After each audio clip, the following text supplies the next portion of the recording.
Editorial Bang Oni, Berita Indonesia Link, 24 Juli 2020. Kue klepon heboh di jagat maya di negeri 62. Ya, kue klepon menjadi viral setelah seorang bernama Abu Ikhwan Aziz memposting kue klepon dan memberi komen bahwa makanan tradisional tersebut tidak islami atau tidak halal. Sontak ini menjadi pembicaraan di jagat maya. Beragam komentar berhamburan. Sontak jagat maya ramai dengan komen-komen yang pro maupun kontra, mengkomentari apa yang ditulis Abu Ikhwan Aziz mengenai klepon yang dinilai tidak islami. Tapi sampai saat ini, siapa yang namanya Abu Ikhwan Aziz itu tidak muncul dan belum ada yang tahu seperti apa sosok dia. Apakah ada orang yang namanya Abu Ikhwan Aziz? Adalah hanya sebuah nama belaka yang dibuat. Sekarang mari kita cari tahu, apakah si penyebar kabar klepon adalah sosok yang terlihat mata? Dan berdasarkan laman Turnback Hoax yang sudah terverifikasi, penyebaran meme ini dilakukan oleh beberapa akun. Salah satunya Erwin Rabani 2 yang diduga erat adalah seorang buzzer yang mendukung salah satu kandidat calon presiden di Pilpres 2019 yang lalu.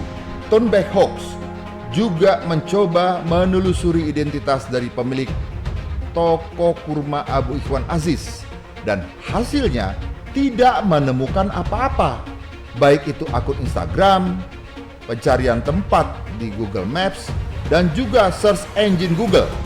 Meskipun tidak menemukan identitas Abu Ikhwan Aziz, namun Turnback Hoax berhasil menemukan dari mana gambar klepon yang diambil oleh pemosting mengenai kue klepon yang dinilai tidak islami.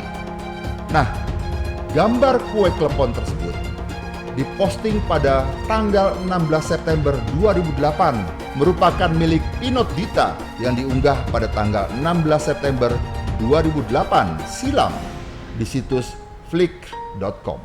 Artinya, foto itu diambil tanpa minta izin Pinot Dita oleh akun yang mengatasnamakan Abu Ikhwan Aziz.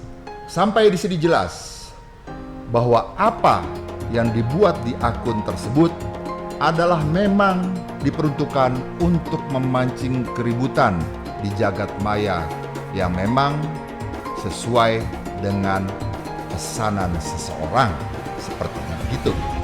Nah, sahabat Berita Indonesia Link, dalam ilmu komunikasi, kasus ini dinamakan framing, di mana sebuah kalimat disebarluaskan atau foto disebarluaskan untuk menciptakan suatu opini untuk menyudutkan seseorang, kelompok, atau organisasi atau negara dengan sebuah isu tertentu. Sudibyo dalam bukunya Analisis Framing Konstruksi Ideologi dan Politik Media menyebut gagasan framing pertama kali dikenalkan Batterson pada tahun 1955 yang awalnya dimaknai sebagai struktur konseptual atau perangkat kepercayaan yang mengorganisir pandangan politik, kebijakan, dan wacana.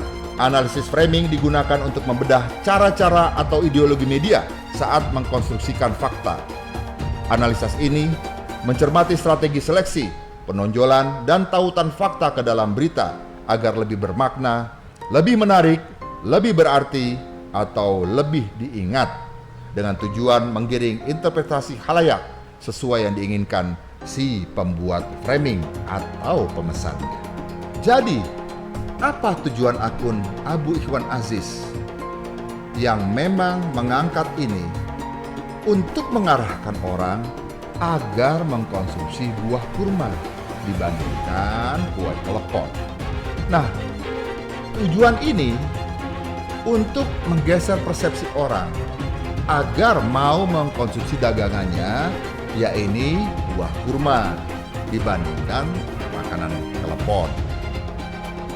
Itu fakta yang memang ada dalam postingan meme tersebut.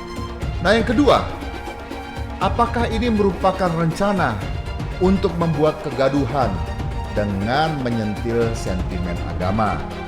Maklum, di Indonesia, agama masih dijadikan alat untuk menggerakkan sentimen dengan maksud politis atau dengan maksud lain.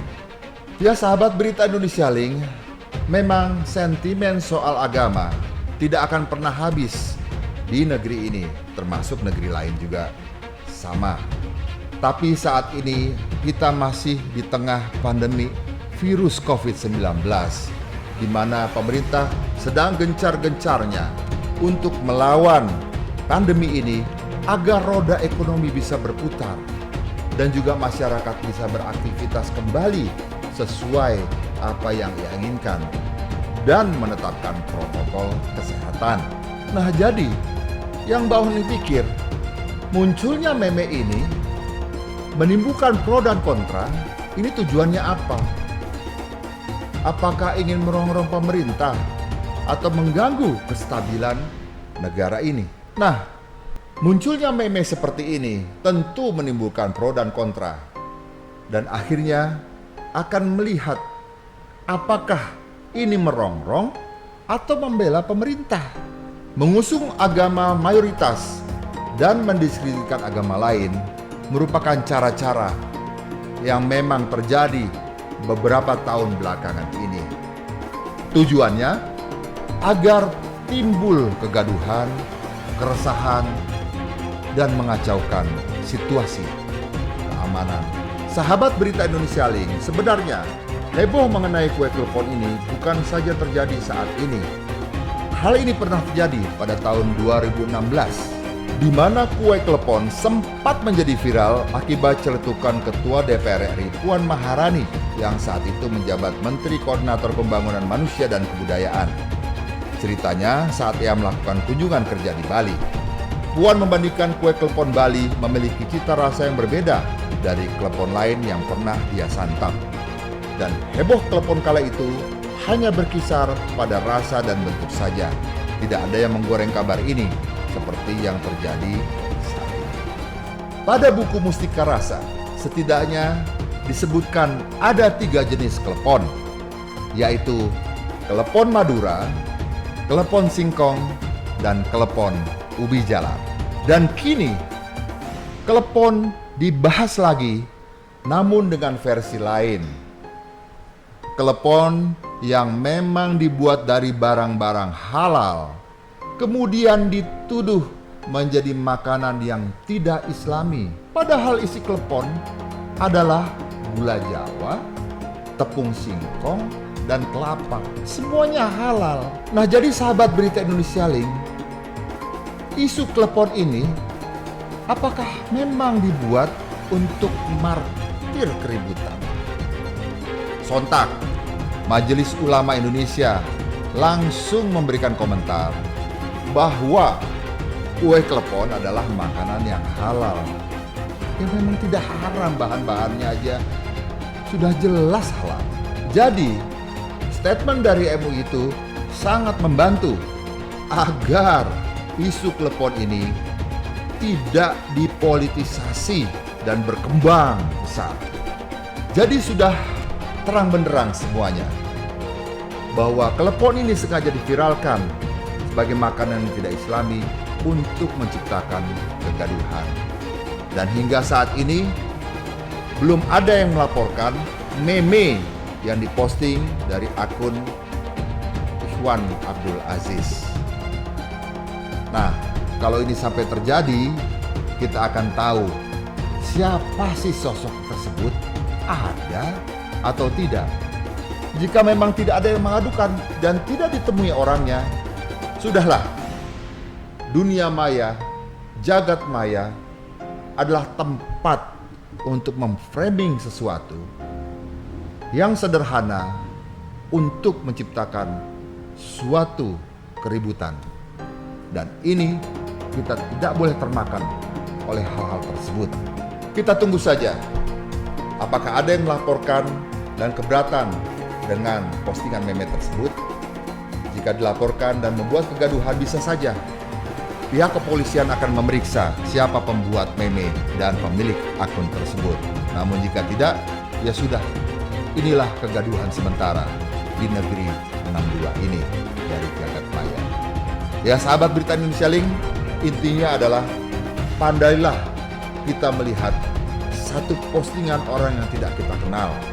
Apakah memang postingan tersebut benar-benar nyata atau sengaja dibuat untuk memframing seseorang, organisasi, agama, maupun negara.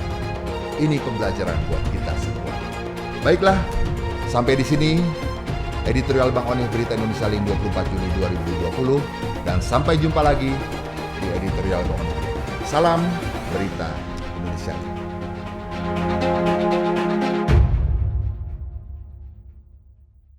Dapatkan update video terbaru beritaindonesia.link dengan cara subscribe lalu klik tombol lonceng dan ikuti semua sosmed kami. Jangan lupa ya.